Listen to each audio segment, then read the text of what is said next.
নিশ্চয় আছে DY365 digital সৰকাৰী ঘৰ লাভৰ নতুন নিয়ম মানিলে চৰকাৰে এতিয়াৰে পৰা কাকো এটকা নিদিয়াকৈ লাভ কৰিব ঘৰ চৰকাৰী ঘৰ দিয়াৰ নামত দেখিবলৈ পোৱা গৈছিল বহু পঞ্চায়ত গ্ৰামোন্নয়নৰ মানুহে টকা বিচাৰে কিন্তু সেই নিয়ম এতিয়াৰ পৰা নচলিব মুখ্যমন্ত্ৰী হিমন্ত বিশ্ব শৰ্মাই এই সন্দৰ্ভত এতিয়া বৃহৎ ঘোষণা কৰিছে এই মুহূৰ্তৰ গুৰুত্বপূৰ্ণ খবৰ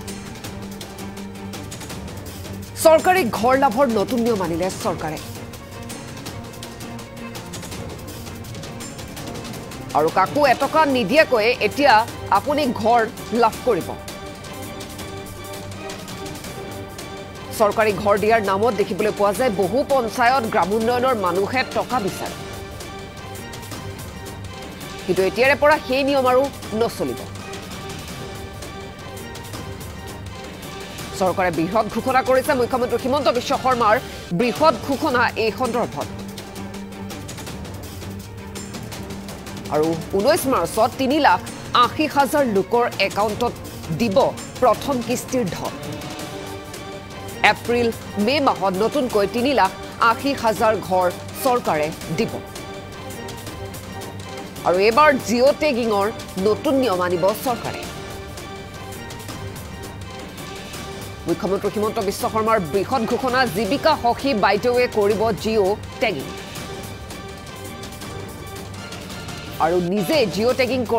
কৰিব পৰা ব্যৱস্থাও আনিব চৰকাৰে নিজৰ ঘৰৰ ফটো আৰু ঠিকনা দি জিঅ' টেগিং কৰিব পাৰিব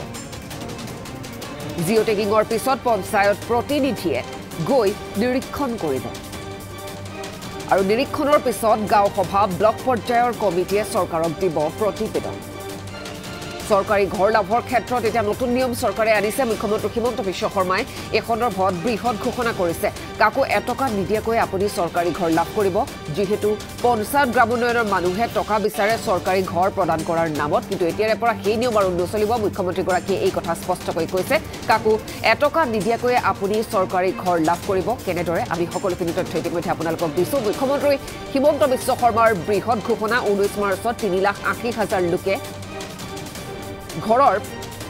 ঘৰ বনাবলৈ পাবলগীয়া ধনৰ প্ৰথম কিস্তিৰ ধন লাভ কৰিব একাউণ্টত তেওঁলোকৰ টকা সোমাব এপ্ৰিল মে মাহত নতুনকৈ 3,80,000 ঘৰ দিব চৰকাৰে আৰু এইবাৰ জিঅ' টেগিঙৰ নতুন নিয়ম আনিব চৰকাৰে জীৱিকা সখী বাইদেৱে কৰিব জিঅ' টেগিং নিজেই জিঅ' টেগিং কৰিব পৰা ব্যৱস্থাও চৰকাৰে আনিব নিজৰ ঘৰৰ ফটো ঠিকনা দি জিঅ' টেগিং কৰিব পাৰিব জিঅ' টেগিঙৰ পিছত পঞ্চায়ত প্ৰতিনিধিয়ে গৈ নিৰীক্ষণ কৰিব আৰু তাৰ পিছতে গাঁও সভা ব্লক পৰ্যায়ৰ কমিটিয়ে চৰকাৰক দিব এই সন্দৰ্ভত প্ৰতিবেদন মুখ্যমন্ত্ৰী হিমন্ত বিশ্ব শৰ্মাই কি কৈছে পোনপ্ৰথমে শুনাই ল'ব বিচাৰিছোঁ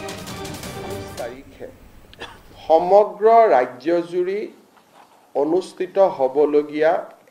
এক সমাৰোহৰ জৰিয়তে আমি এই 3,80,000 হিতাধিকাৰীৰ ঘৰ বনাবৰ বাবে তেওঁলোকৰ প্ৰথম যিটো কিস্তি বুলি কয় তাক আমি হিতাধিকাৰীসকলৰ বেংক একাউণ্টলৈকে ট্ৰান্সফাৰ কৰিম ইয়াত কেন্দ্ৰীয় সভাখন পলাশবাৰী সমষ্টিত হ'ব অৱশ্যে ৰাভা হাছং পৰিষদৰ নিৰ্বাচনৰ অধীনত থকা অঞ্চলটোৰ হিতাধিকাৰী সভালৈ নাহে বাকী পলাশবাৰী হাজো শুৱালকুছি ছয়গাঁও বকুৰ ৰাভা হাছঙৰ নিৰ্বাচন নথকা অঞ্চলবিলাকৰ হিতাধিকাৰীৰে পঞ্চায়ত মন্ত্ৰী ৰঞ্জিত দাস ডাঙৰীয়া আৰু মোৰ উপস্থিতিত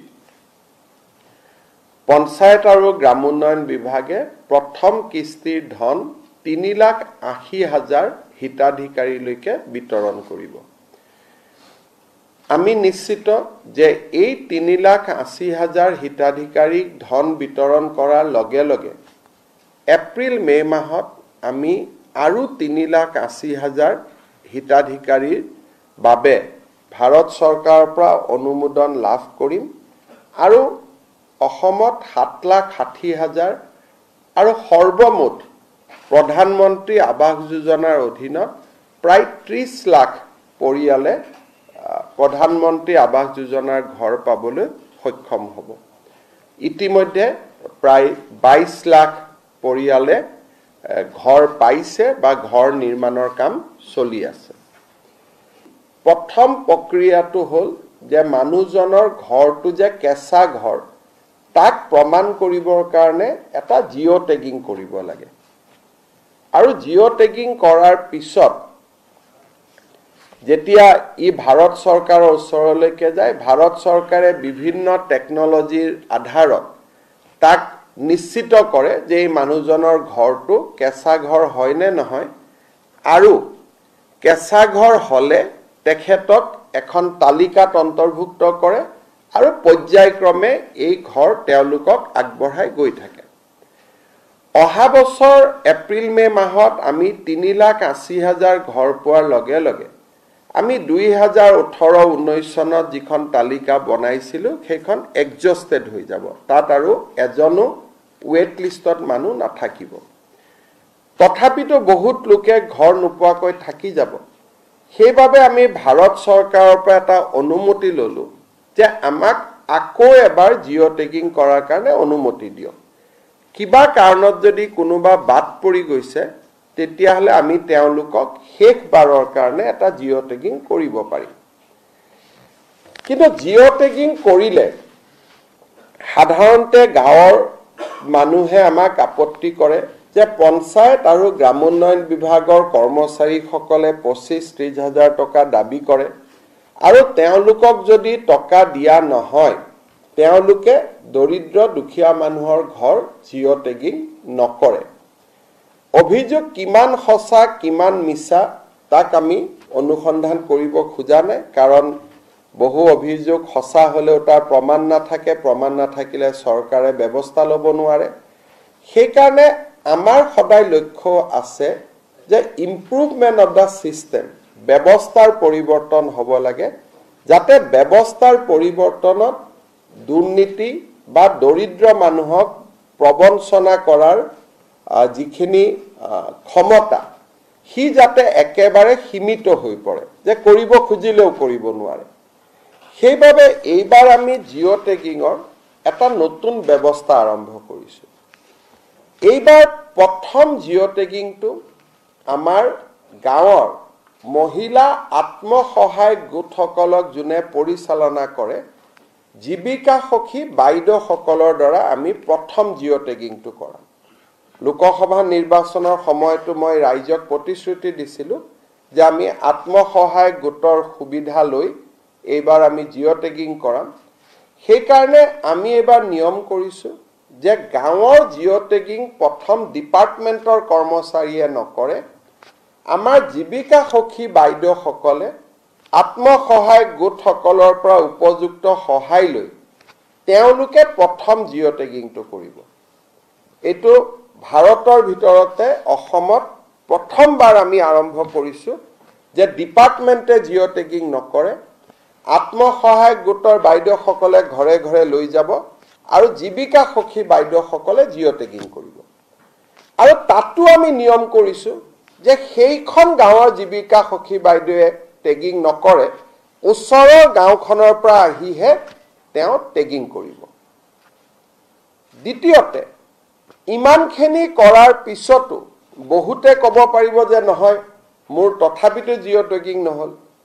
এইবাৰ আমি আৰু এটা ব্যৱস্থা কৰিছোঁ সেলফ জিঅ' টেগিং, অৰ্থাৎ মোৰ ঘৰটো মই নিজে জিঅ' টেগ কৰি দিব পাৰোঁ। মোৰ ঘৰটো কেঁচা ঘৰ, ঘৰটোৰ মই ফটোখন লৈ মই নাম এড্ৰেছ লৈ জিঅ' টেগিং কৰি দিব পাৰোঁ। তাৰমানে আমি দুটা নতুন কাম কৰিলোঁ। এটা হ'ল সেলফ জিঅ' টেগিং, অৰ্থাৎ নিজেই নিজৰ ঘৰটোক জিঅ' টেগ কৰি দিব পাৰিব, আৰু আত্মসহায়ক গোটৰ বাইদেউসকলৰ সহযোগত জীৱিকা সখী বাইদেউসকলে জিঅ' টেগিং কৰি দিব। আৰু কোনোবাই যদি এই ক্ষেত্ৰত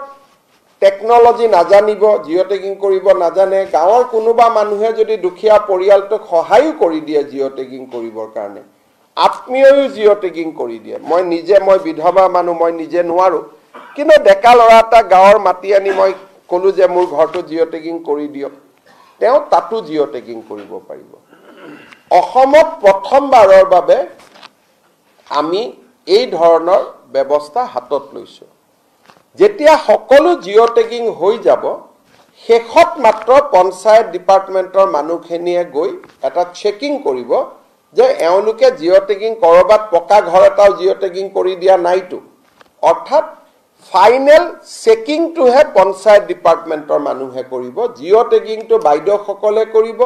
জীৱিকা সখীসকলে কৰিব বা নিজে কৰিব কিন্তু ফাইনেল চেকিংটো আমাৰ পঞ্চায়ত গ্ৰামোন্নয়ন বিভাগৰ কৰ্মচাৰীয়ে কৰিব কিন্তু তাৰ পিছতো যোনে জিঅ' টেগিং নকৰক কিয় আমি আৰু এখন গাঁও সভা কৰিম গাঁও সভাই অনুমোদন জনাব গাঁও সভাই অনুমোদন জনোৱাৰ পিছত ব্লক পৰ্যায়ত এখন কমিটি থাকিব তেওঁলোকে অনুমোদন জনাব আৰু জিলা পৰ্যায়ত অভিভাৱক মন্ত্ৰী সহিতে এখন কমিটি থাকিব তাতে অনুমোদন জনোৱাৰ পিছতহে ফাইনেলি আমি ভাৰত চৰকাৰক জনাই দিম যে ইমান আমাৰ জিঅ' টেগিং হ'ল পৰৱৰ্তী সিদ্ধান্ত ভাৰত চৰকাৰে ল'ব আৰু এই গোটেই ব্যৱস্থাটোৰ জৰিয়তে মই বিশ্বাস কৰোঁ যে এইবাৰ অসমৰ সকলো দুখীয়া মানুহে প্ৰধানমন্ত্ৰী আৱাস যোজনাৰ ঘৰৰ পৰিস্থিতি বা যিটো আবেদন ইয়াক বেছিকেলি আবেদন বুলি কয় সকলোৱে আবেদন কৰিব পাৰিব যিহেতু সেল্ফ